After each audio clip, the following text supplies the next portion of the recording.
Добро вечер и благослов Божи до сите слушатели кои што се разбира ова вечер ќе ја слушаат емисијата Гласот на вистината. Почитувани слушатели, сакам да ве поздравам и сакам да ви посакам на вистина благослов Божи во текот на вашиот живот и не само на вас, се разбира и на вашето семејство. Всушност тоа е вашите деца и вашата потесна фамилија. Почитувани слушатели, повторно како што кажав, по милоста Божја, еве уште една емисија посветена на славата Господова, посветена на Исуса Христа, посветена на зборот Божи. Она што е најдрагоцено, она што е највредно и најбитно во овој свет, а тоа е Библијата, зборот Божи, кој е веродостоен да прими чест и слава. Почитувани слушатели, навистина Господ е достоен да прими чест и слава. Ниеден друг не може да биде достоен и да биде еднаков со Бог. Иако историјата е полна со поединци кои барале од народот да бидеат третирани како богови, но Библијата зборува за една вистина, за Богот или оној Бог кој го створи небото и земјата, се утелотвори и дојде во личноста на Исуса Христа. Стана човек, беше на овој свет, живееше меѓу луѓето, го проповедаше Царството Божјо. Потоа беше распнат, на третиот ден воскресна за слава на Бог Таткото и се вознесе од повеќе пред 500 се разбира сведоци, а тој е Исус Христос, Спасителот на овој свет, најавениот Спасител од пророците во Стариот Завет. Всушност, кога зборуваме за најавата на Месијата, ние читаме во Библијата како самиот Бог се најавувал неговото доаѓање на оваа земја. И тоа со една цел, со една причина. Да го откупи човекот, да ја плати цената.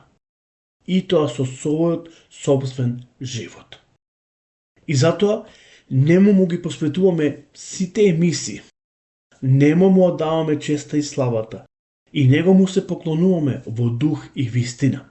Кога ќе го читаме Откровението, ќе видиме дека многу често пати, читајќи ги главите во Откровението, ќе видиме како и што е тоа што го обкружува белиот бел престол, каде Бог влада и седи. Библијата ни открива дека тоа се 4 суштества кои му се поклонуваат и 24 старци. Поточно, 4 суштества го обликуваат, го окарактеризираат, се разбира, карактерот на нашиот Господ и Спасител.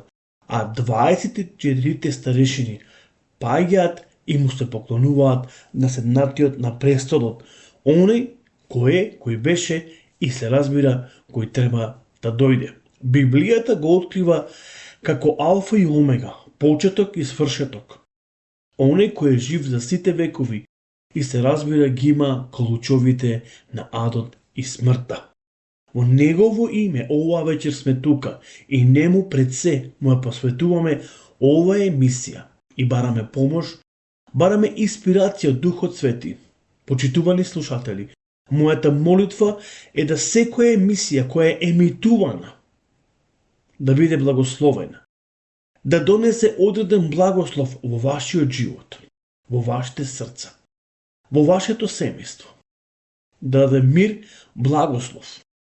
Ја длабоко верувам дека преку оваа емисија можеме да се поучуваме од неговиот збор Божи и можеме се разбира заедно да ја откриваме неговата воља за нас и за нашиот живот.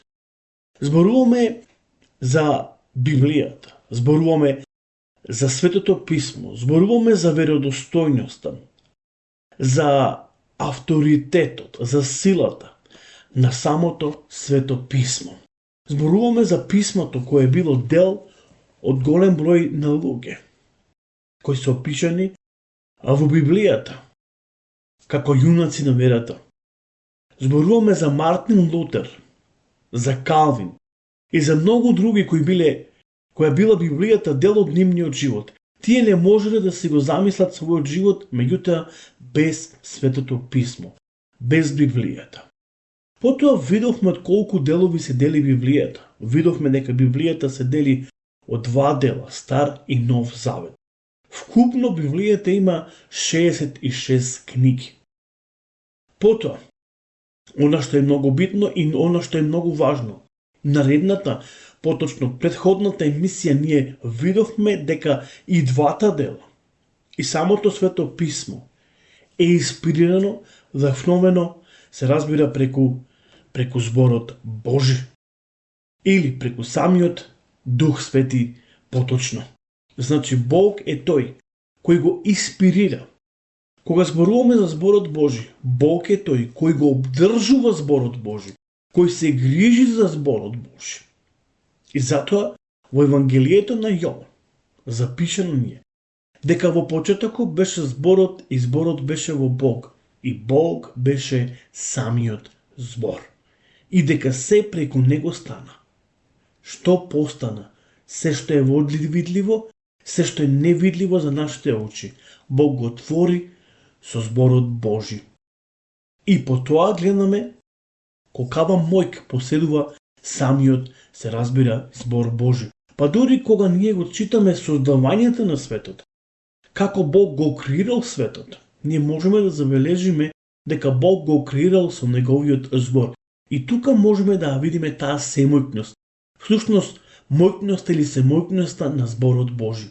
А Библијата ни открива дека самиот Бог е збор Божи. Самиот Бог е тој вечен Логос. Поточно, Логосот кој ние го гледаме во Новиот Завет е истиот Логос кој се опишува, се разбира, и во Стариот Завет. И како почно во почетокот Бог ги создаде, се разбира, небото и земјата. И потоа рече, и бидна. И виде Бог дека сето тоа што го твореше беше добро. И потоа го создаде човекот, за да може човекот да господари, да царува на се она што Бог создаде. Бог го создал човекот како круна на своето создание.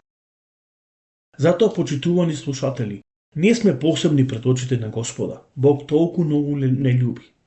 Видовме зашто Бог толку го возлюби светот, то го даде својот единороден син, да секој што верува во него не да погине, но да има живот вечен. Потоа апостолот Павле до Римската црква пишува дека Христос умре за нас додека ние бевме грешни.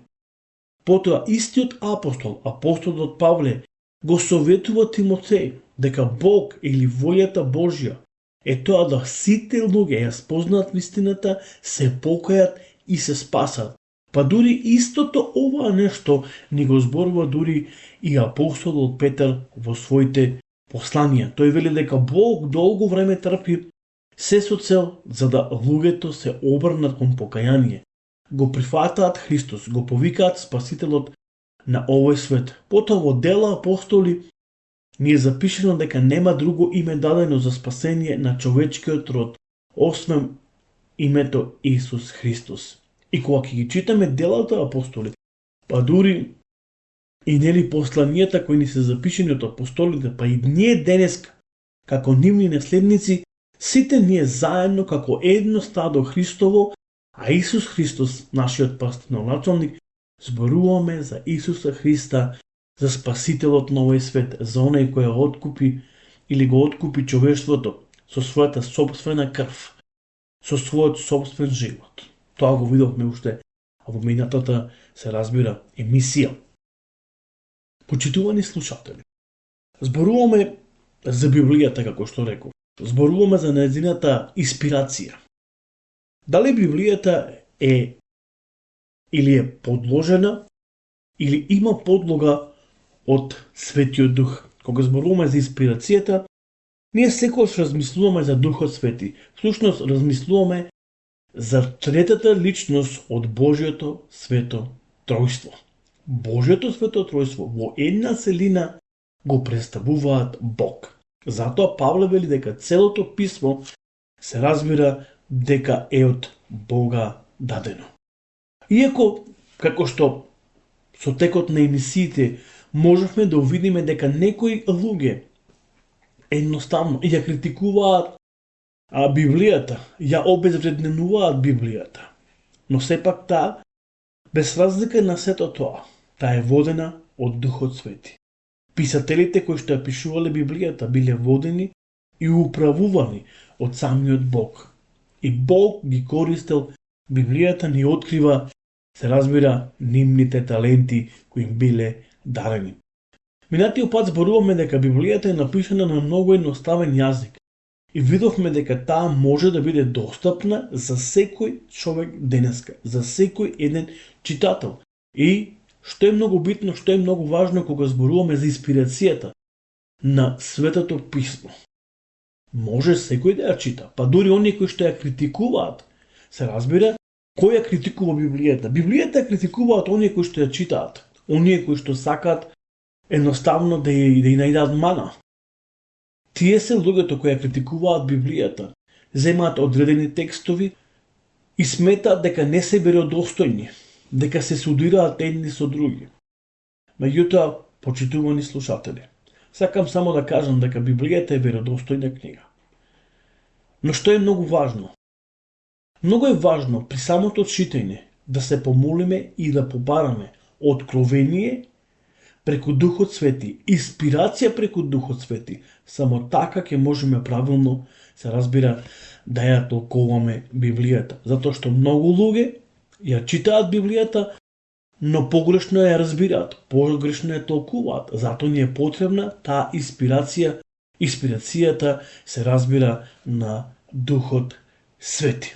Почитувани слушатели, сакам да зборуваме оваа вечер, се разбира, и ќе напоменам само малку и најверојатно ќе продолжиме наредната емисија, затоа што и тоа го зачнав, го напоменав уште минатата емисија. Сакам да зборуваме за веродостојноста Новиот Завет. Голем број на луѓе размислува дека Новиот Завет не е веродостоен. Голем број на луѓе размислуваат дека ние во поновно време, евангелските христијани, го читаме само Новиот Завет, меѓутоа го запоставуваме Стариот Завет. Почитувани слушатели, вие сами можете да видите и да отворите во каналот на YouTube, Гласот на вистината, и да видите колку само примери се земени од Стариот Завет и да видите само колку емисии се посветени од случаи кои се посветени на Стариот Завет. Тоа не е точно. Ние го читаме и Стариот и Новиот Завет, затоа што Библијата вели дека целото писмо, се разбира, е од Бога вдахновено. Новиот Завет е комплетен и совршен. Тој е нов завет на Исуса Христа, нов договор кој го вклучи со своите ученици. И јас сакам наредната емисија малку да зборуваме за Новиот Завет, за веродостојноста на Новиот Завет. Иако зборуваме за постанокот на Новиот Завет, има многу тука да се зборува колку време било напишано, и тоа го видовме.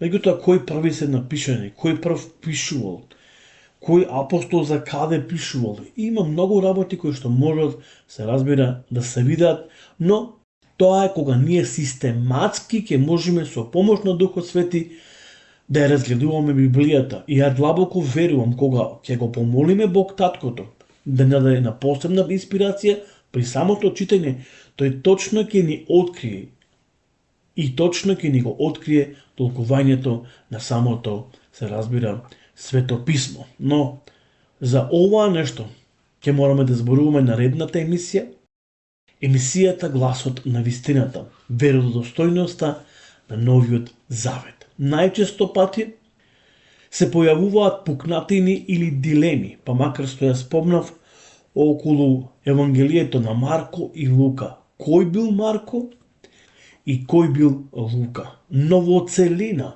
морам да ви кажам дека сепак овие се ученици на Исуса Христа. Денеска ние чии ученици сме?